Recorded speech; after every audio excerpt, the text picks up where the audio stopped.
Hello, and welcome to show number 2406 of Eyes on Success, a weekly program covering a wide variety of topics of interest to people with vision loss. I'm Nancy Torpey. And I'm Pete Torpey. One of the talks that I give is about how if blind aliens were blind aliens, how they would do science. Since they wouldn't start out with looking at the stars and they couldn't look at things, how would they do science? Blind alien? How much cooler can you get? The aliens are blind, but there isn't a word for blind, just like we don't have a word for not being able to perceive ultraviolet light. Right. Mm-hmm. Or we don't have a word for not being attuned to magnetic fields, right? Since it's not a disability, we don't have a word for it. So they don't have a word for blind at all. They're just like these people that don't look. How would they start from, we've got to find food and survive, to build a radio telescope so they can communicate with other life forms? We are all limited in some way, and blind people just happen to not be able to see. Sheri Wells-Jensen wanted to be a scientist when she was young. Unfortunately, being blind as well as female, she was discouraged from pursuing such a career. We'll talk with Sheri, now an Associate Professor of Linguistics, about her journey and how she was able to merge science into her career. And you can hear more about that in last week's episode, number 2405. But first, for our tip of the week. This week's tip comes from Sheri Wells-Jensen.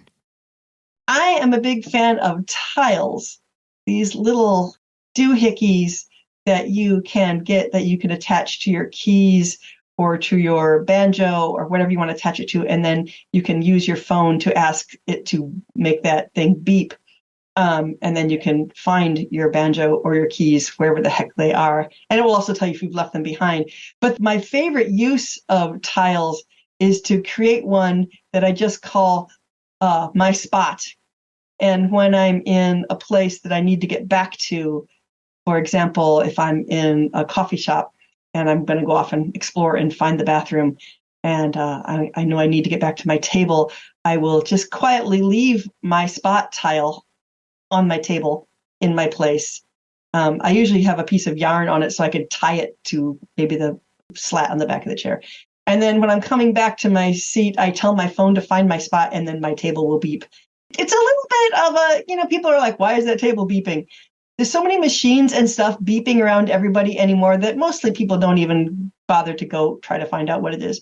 And then I can just hear that sound and find, without too much trouble, find where I was sitting. And the tiles in particular are pretty loud, and they keep beeping until you tell them to quit, which I really like.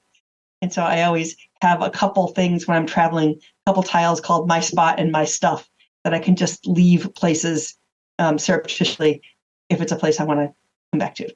Have you ever run into a situation where an overeager server or anybody has moved your tile?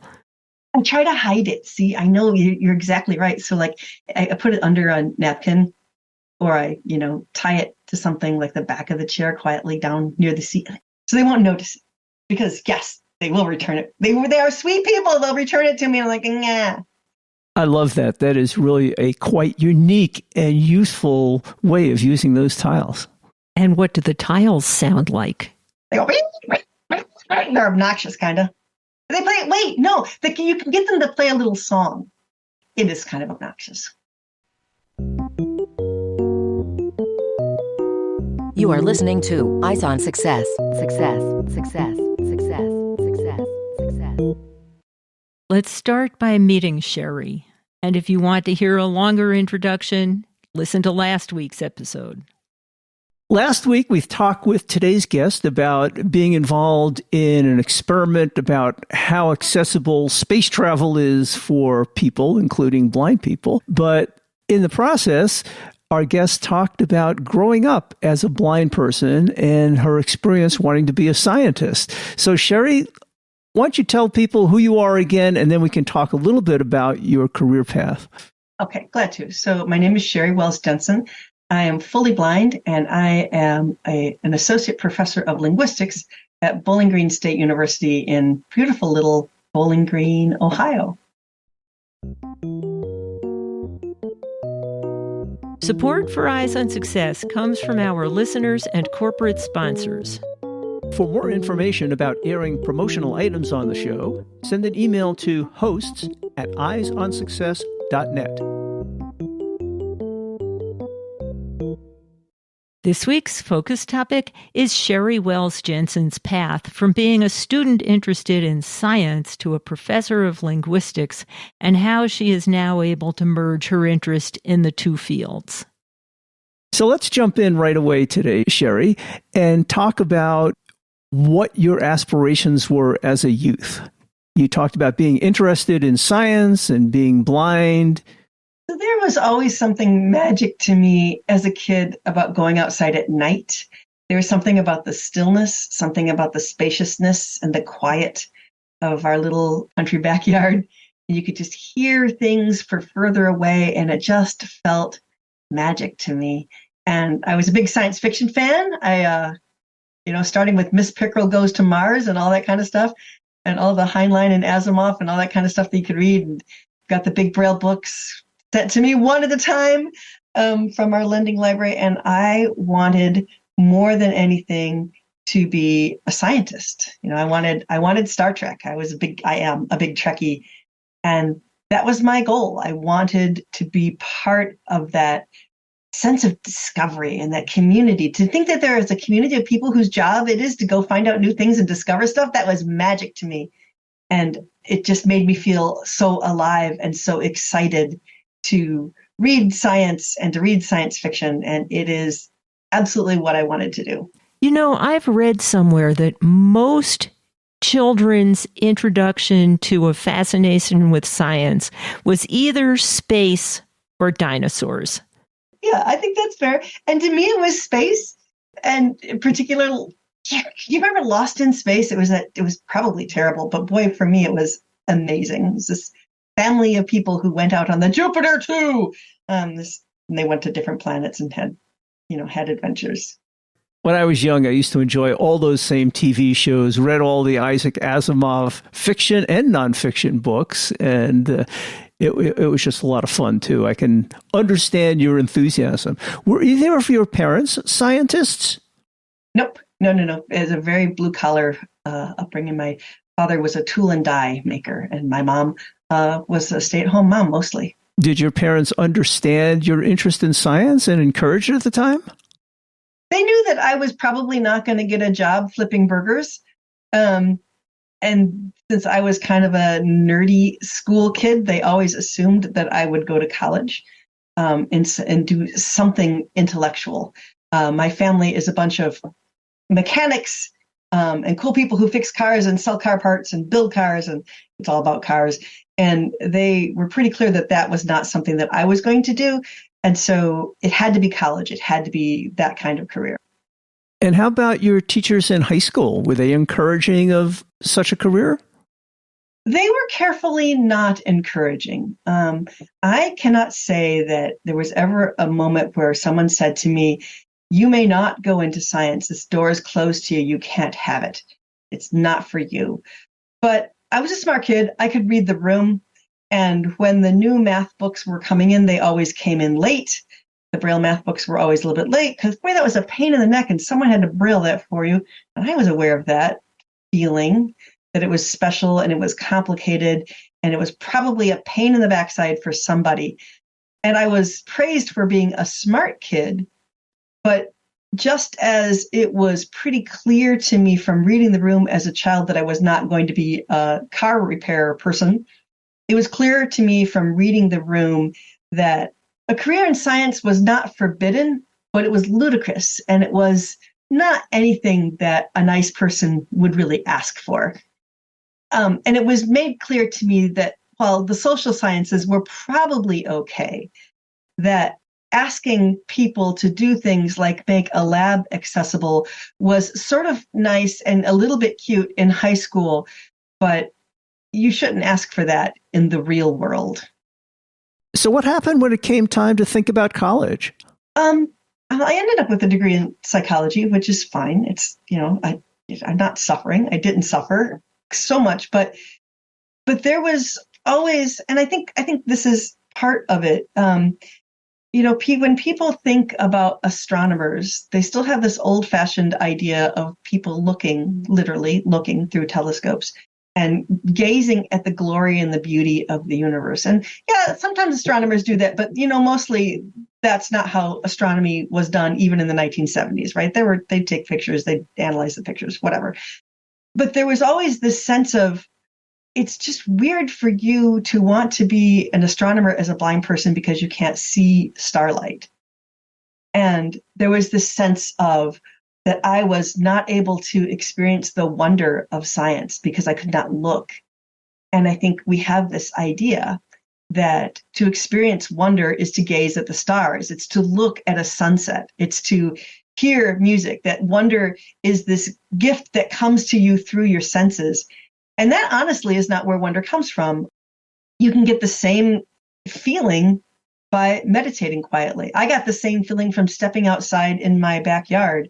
You don't have to look at the stars to have your birthright of a big, amazing, overwhelming sense of wonder. It's not visual. It is spiritual. It is metaphysical. It is something that belongs to you because you're human. It doesn't have anything to do with your senses.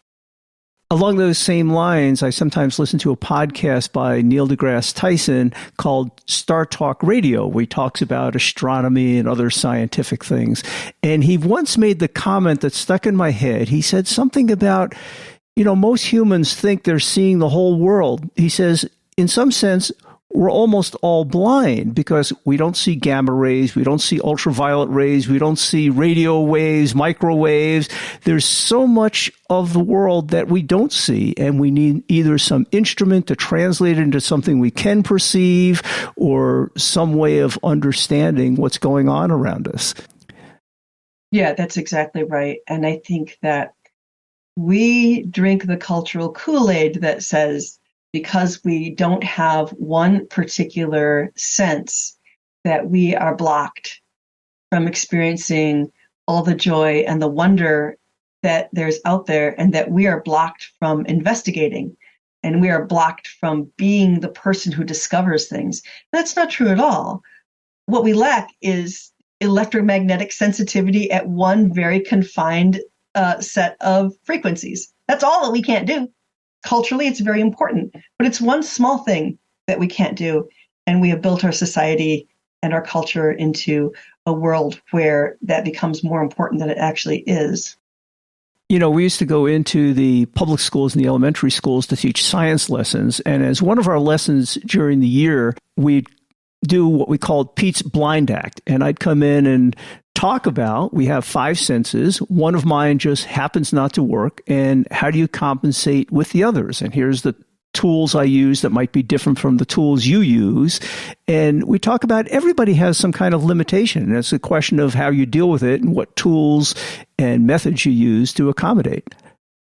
Well, and of course, by the time we got to Pete's Blind Act, we had spent many sessions in the classroom with the kids, and they had totally absorbed the concept that just because Pete couldn't see, really the only difference was that he used a white cane to navigate the classroom when he was going from desk to help the kids, and he was perfectly capable of doing everything else. And so they kind of already understood that, yeah, he was blind, he had to do some stuff differently, but it wasn't a huge limitation. And so then he got to answer all their questions about it. I like the way that's ordered, right? You take down the barriers first, you show the truth of your concept before you talk about it. I think that's probably the right way of doing that. So you said you majored in psychology in college. Did that go relatively smoothly for you? And were people supportive of you pursuing such a degree back then? All you have to do is wait. I don't want to disparage psychologists, but yes, they believed that I could sit in a chair and fill out reports afterward and talk to people and be compassionate and maybe be helpful. I felt the whole time, though, that probably this wasn't going to be great. It was going to be satisfactory, and I could probably do some good in the world, and so therefore I'd keep moving in that direction. But it wasn't going to be.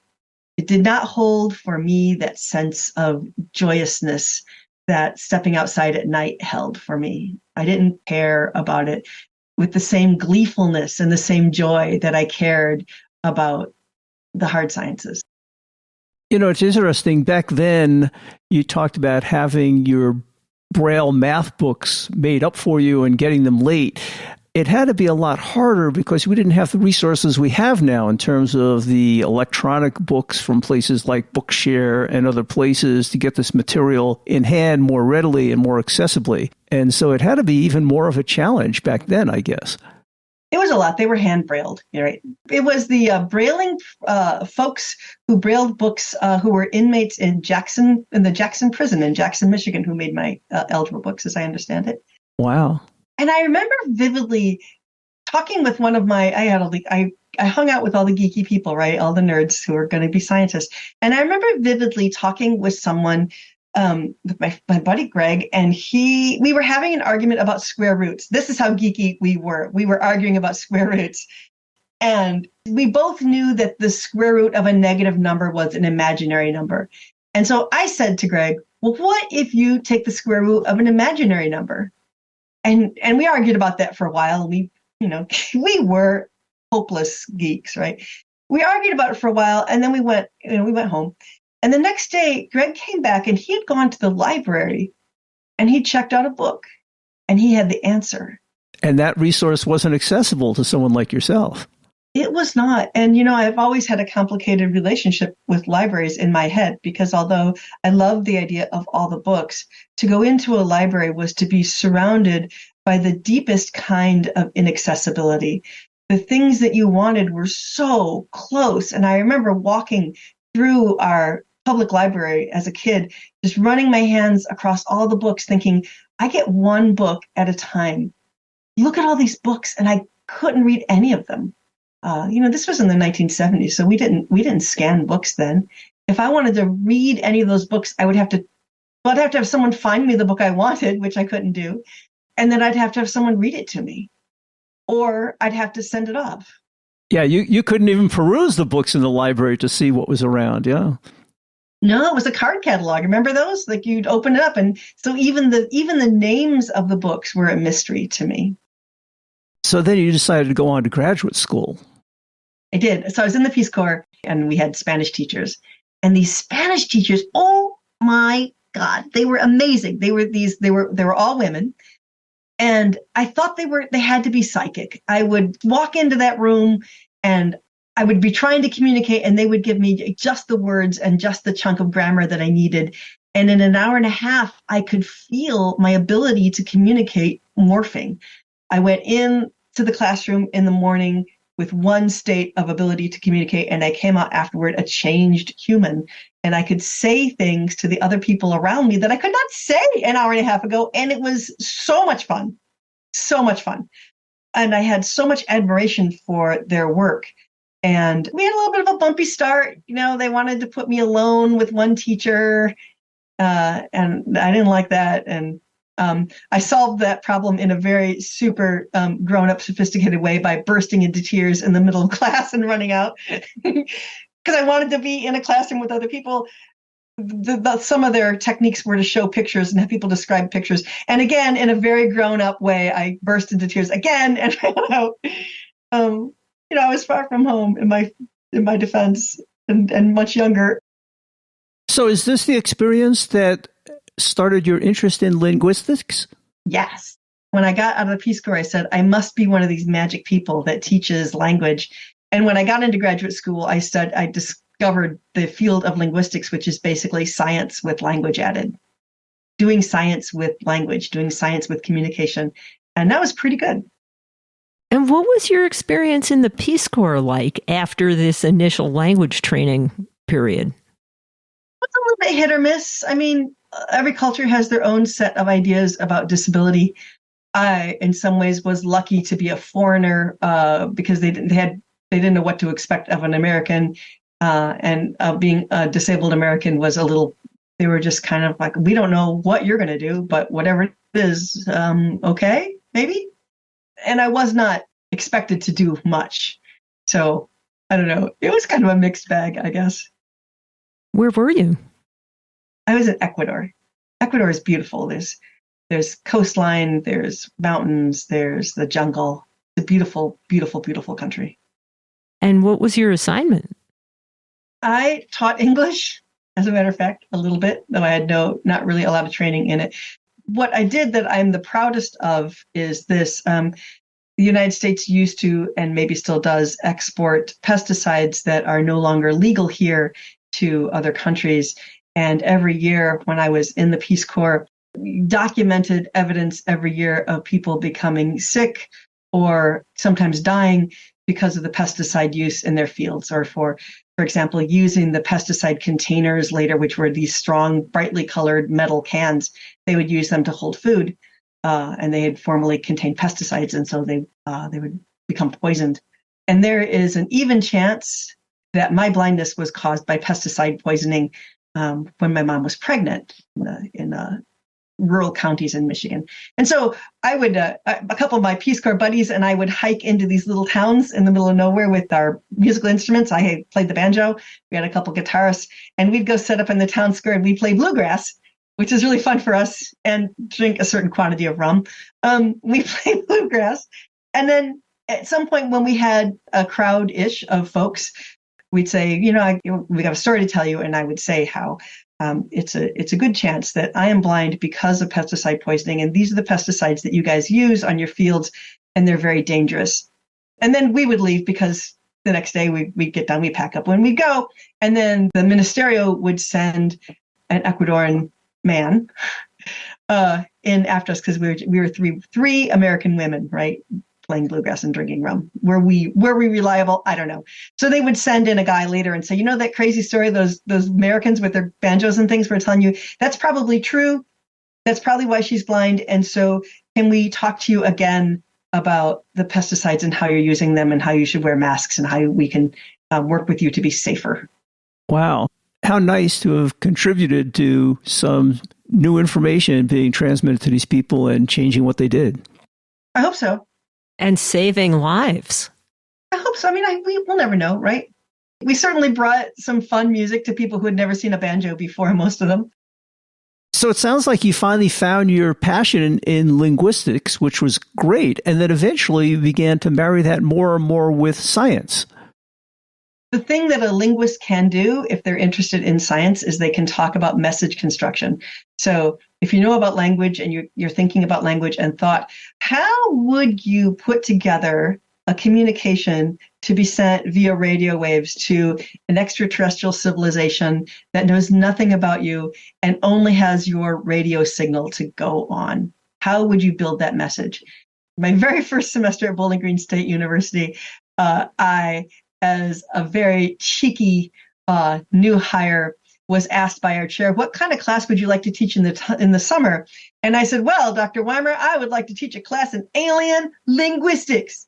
And instead of telling me that I was a ridiculous human being and I should go away, he said, okay, well, you do that. Which meant that I did a lot of research that year to make that class happen, and did a lot of thinking about the structure of possible human languages and how thought and language interact, and how your body plan might change the way your language is, and how which senses you have might change the order of science acquisition that you do in your culture, and how that might change your culture. And I did a lot of fascinating reading. And then I ended up 14 years later at a colloquium at the Search for Extraterrestrial Institute, SETI. And I've never had a second thought about it since then. That's language and thought and astronomy and aliens and disability and access have been what I've been doing for the last 10 years or so. Kind of interesting how your life came full circle back to science again and integrating your interest in linguistics. I am the luckiest human. I just really am. I'm in a place now where I can talk to people about what they dreamed about doing, and hoping that people will catch that initial dream and go for it. But still, if they took that from you back a long time ago, that there's still a way of working around and doing what you really want to do. And for anybody who wants to hear more about how Sheri's come full circle and gotten involved in exploring accessibility of space travel, listen to last week's show. You are listening to Eyes on Success. Success, success, success, success, success. Now for this week's final item, how to contact Sheri Wells-Jensen and how to learn more about her work. Well, Sheri, if people had questions for you about linguistics, science, or just about things in general, where could they contact you? I'm always happy to get emails from folks. My email is swellsj, Swellsj, at bgsu.edu for Bowling Green State University.edu. Always happy to chat with people. And your website? SheriWellsJensen.com. I have one last question. Yeah. Do you talk Klingon? So kind of, not really. The last time I taught an undergraduate linguistics class, I gave the students the option. We wanted to do a little language learning, and I gave them the option of studying Duolingo Hawaiian or Duolingo Klingon, and a lot of them took Klingon. So I learned a little bit of Klingon. I understand there's quite a following of people who speak Klingon. I was at a language creation conference I was in DC at the Library of Congress last year. And I got at a language creation conference, I got to meet Mark Okren, who is the creator of Klingon. And what a lovely, lovely man, just super, super self-effacing and kind and funny. And, he says that he just built this language. He didn't know what would come of it. And all of a sudden he could do that all day. I mean, there's just everybody wants everything in Klingon. It's a lot of fun. That's great. Have you had any other connections with Star Trek? I worked on a Star Trek episode, which was the most amazing thing I've ever done in my whole life. Season 3 of Star Trek Discovery. I worked as a linguistic consultant on that thing. What fun that must have been. Anyway, in case you missed any of that information in the audio, you can always find it in the show notes associated with this episode. And this episode is number 2406. Just look for that at www.eyesonsuccess.net. And in the show notes, we'll also have a link to last week's episode in which we talked about Sheri and her experience as a blind person in some space habitats testing accessibility. That was a fun show. That's it for today's show. Next week on Eyes on Success, we'll be talking about Biped, a smart mobility aid. Now the technology used in self-driving cars comes to a smart harness worn by the blind to warn of obstacles and assist in navigating using a combination of GPS and audio feedback. We'll talk with co-founder and CEO Maëlle Fabienne about the development of the Biped device, the technology behind it, and how it works. Thanks for joining us this week. If you enjoy Eyes on Success, be sure to tell a friend about it, and we hope you and your friend will join us for next week's episode. You've been listening to Eyes on Success, hosted and produced by Nancy Torpey and Peter Torpey. You can access the full archive of previous shows, subscribe to the podcast, and much more by going to our website, www.eyesonsuccess.net. If you have questions about anything you've heard on the show or have suggestions for future shows, send an email to hosts@eyesonsuccess.net. Thank you for listening and have a nice day.